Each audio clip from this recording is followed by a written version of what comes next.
Hello, Ram Ram सभी को। आज मैं आप लोगों के साथ एक छोटी सी घटना ही बोल सकती हूँ, उसको वो शेयर करना चाहती हूँ। क्योंकि जैसे मेरे साथ हुआ है, हो सकता है किसी के भी साथ हो सकता है। तो हमें क्या पैनिक नहीं होना है उससे। हम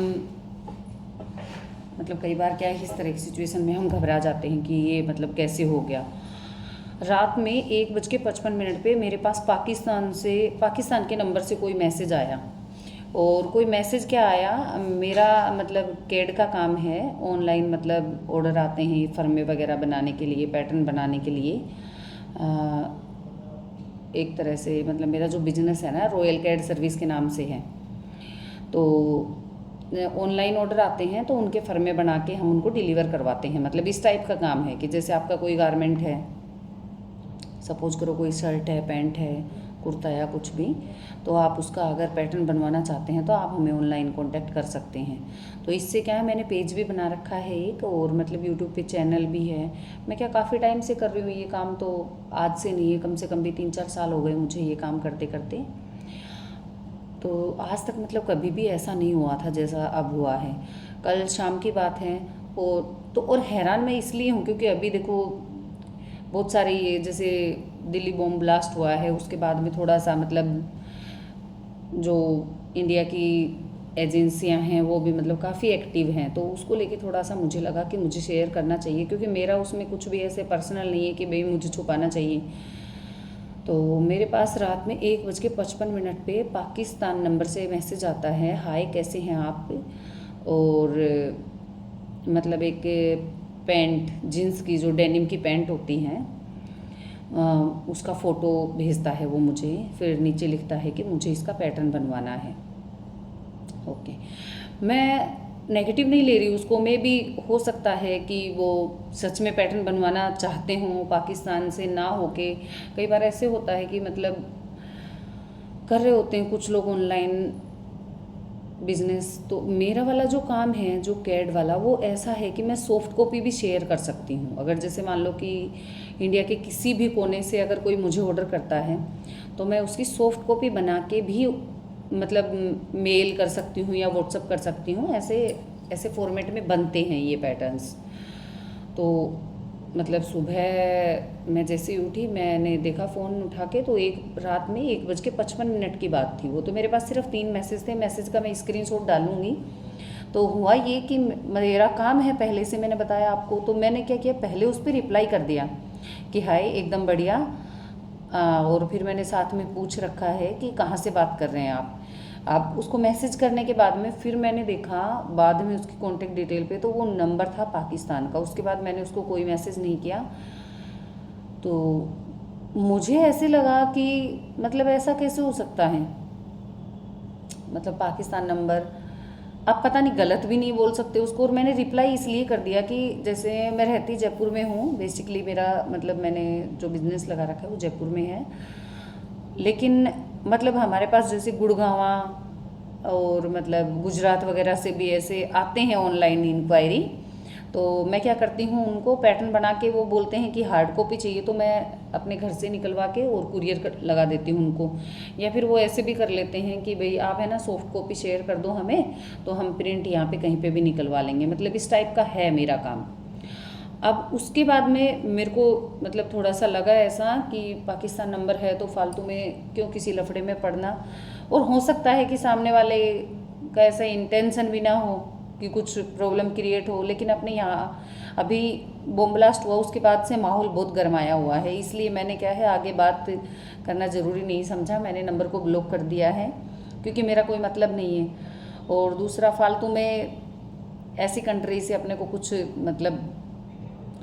बिजनेस या इस तरह से कुछ चाहिए भी नहीं अपने को, जो इस तरह के काम करते हैं। फिर मैंने एक मेरे हस्बैंड के दोस्त हैं जो पुलिस में हैं, यहाँ जयपुर में ही प्रताप नगर में उनकी पोस्टिंग है। तो फिर मैंने उनसे पूछा कि इस तरह की बात है। तो उन्होंने बोला कि आप एक काम करो, उस नंबर की रिपोर्ट कर दो और उस पर कोई रिप्लाई वगैरह मत करो, और नंबर को ब्लॉक कर दो। तो मैंने रिपोर्ट इसलिए नहीं की कि उन्होंने, सामने वाले ने मुझे कुछ भी ऐसा वैसा कुछ बोला नहीं था, तो रिपोर्ट करना मुझे सही नहीं लगा।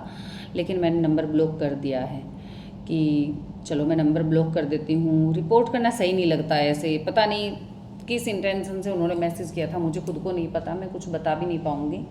बस मुझे लगा कि आपको मुझे शेयर करना चाहिए। मैंने डिस्कस करके उनसे फिर मैंने नंबर को ही ब्लॉक कर दिया है। अभी उसके बाद से मेरे पास कोई कॉल या मैसेज किसी और नंबर से या कुछ भी नहीं आया है। तो देखो ये जो मेरे साथ हुआ है ना, ये किसी के साथ भी हो सकता है, तो पैनिक नहीं होना है। सबसे पहले ठंडे दिमाग से सोचना है। फिर जैसे कोई आपके नॉन हो या मतलब कोई भी ऐसे लगे आपको कि मतलब जो आपकी हेल्प कर सकते हैं इस मामले में, आपको उनसे सलाह लेनी चाहिए। उसके बाद भी अगर जैसे ये मेरे पास जो मैसेज आया है मे बी मेरे बिजनेस से रिलेटेड हो सकता है उनको सच में मतलब पैटर्न चाहिए होगा सॉफ्ट कॉपी, लेकिन मुझे उससे कोई मतलब नहीं आगे कांटेक्ट करना था, इसलिए मैंने इस बात को यहीं पे रफा दफा कर दिया। अब बात आती है दूसरे साइड में। दूसरे साइड में क्या है, ये जो अभी कुछ घटनाएं हुई हैं उसके बाद में जो चीज़ें समझ में आई है ना, उससे यही पता चल रहा है कि ये लोग ऐसे ही धीरे धीरे बात करके फिर इसी तरह से ब्रेन वॉश करके फ्रॉड करते हैं। तो कई बार क्या होता है, जैसे कि ये मान लो कोई लेडीज़ है तो उससे बातचीत करने लग जाएंगे, फिर उनसे फ़ोटो वगैरह मांग लेंगे, या जैसे आजकल अपन सब देखो अपने व्हाट्सएप पे फ़ोटो वगैरह भी लगाते हैं, डीपी भी लगाते हैं, और एआई का ज़माना है, कोई कुछ भी बना सकता है, तो कैसे भी ब्लैकमेल कर सकता है। इसलिए अपने को ऐसा नहीं करना है। अदर कंट्री के नंबर से कोई भी कॉल या मैसेज आता है तो पहले तो एक बार देखो कि कुछ भी ज़्यादा मतलब अपने को बातचीत करनी नहीं है उनसे।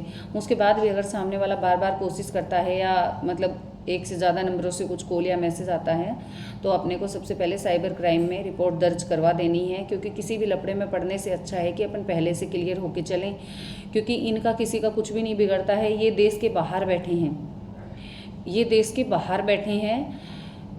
अगर मान लो कल को कोई बात होती है तो पकड़े आप जाओगे इस देश में, बाहर वालों को गवर्नमेंट नहीं खींच के ला सकती। अब जैसे कि बॉम्ब ब्लास्ट वाला केस हुआ है दिल्ली में, भले ही इनके पाकिस्तान वाले मदद कर रहे थे या फिर दुबई वाले मदद कर रहे थे या अफगानिस्तान वाले मदद कर रहे थे, लेकिन अभी पकड़ में सिर्फ ये लोग आए हैं और जो पनिशमेंट मिलेगी वो इनको मिलेगी। दुबई या पाकिस्तान वालों को अपनी इंडिया की गवर्नमेंट नहीं खींच के ला सकती, क्योंकि हमारे पास कोई प्रूफ नहीं है। इसलिए हमें है ना चौकन्ना रहना है, और इस तरह की अगर किसी के साथ कोई घटना होती है तो हमें पैनिक ना होते हुए, अगर हमने कुछ नहीं किया है तो सबसे पहले तो उस नंबर को ब्लॉक करो। उसके बावजूद भी अगर कोई बार बार कोशिश करता है या सेम कंट्री से अलग अलग नंबर से कॉल या मैसेज आ रहे हैं, तो इस चीज़ को हल्के में बिल्कुल भी नहीं लेना है। हमें साइबर क्राइम की तुरंत हेल्प ले लेनी है। अगर ऐसा नहीं करते हैं हम तो बहुत बड़े लफड़े में पड़ जाएंगे, जिसका हर्जाना पता नहीं हमें क्या क्या चुका कर भुगतना पड़ेगा। इसलिए मेरी आप सबसे ये रिक्वेस्ट है कि इन चीज़ों का विशेषकर ध्यान रखें। मेरे साथ मतलब मैंने उसको रिप्लाई कर दिया, क्योंकि मेरा काम है, मतलब काफ़ी बार ऐसा होता है कि गुजरात वगैरह से भी कांटेक्ट मतलब होता है पैटर्न वगैरह बनाने के लिए, तो मैंने मतलब उस चक्कर में रिप्लाई कर दिया। रिप्लाई करके मैंने जैसे ही उसकी प्रोफाइल देखी तो प्रोफाइल पे साफ साफ लिखा आ रहा था। मैं स्क्रीनशॉट शेयर करूँगी आपके साथ इस वीडियो में, देखना आप। तो अपने को ऐसा बिल्कुल नहीं करना है, आगे से ध्यान रखना है। खैर आगे से तो मैं भी ध्यान रखूँगी इस चीज़ का कि इस तरह से रिप्लाई ना करूँ किसी का। बाकी मैंने सही किया या गलत किया कमेंट करके ज़रूर बताएं। हालांकि मुझे यही सही लगा इस सिचुएशन में, क्योंकि रिस्क नहीं लेना चाहिए अपने को। हम बिल्कुल मिडिल क्लास से बिलोंग करते हैं, अपन इन चीज़ों में नहीं पड़ सकते। मैंने मतलब सही किया या गलत किया, या फिर आप अगर मेरी जगह होते तो क्या करते, कमेंट करके ज़रूर बताएं। राम राम।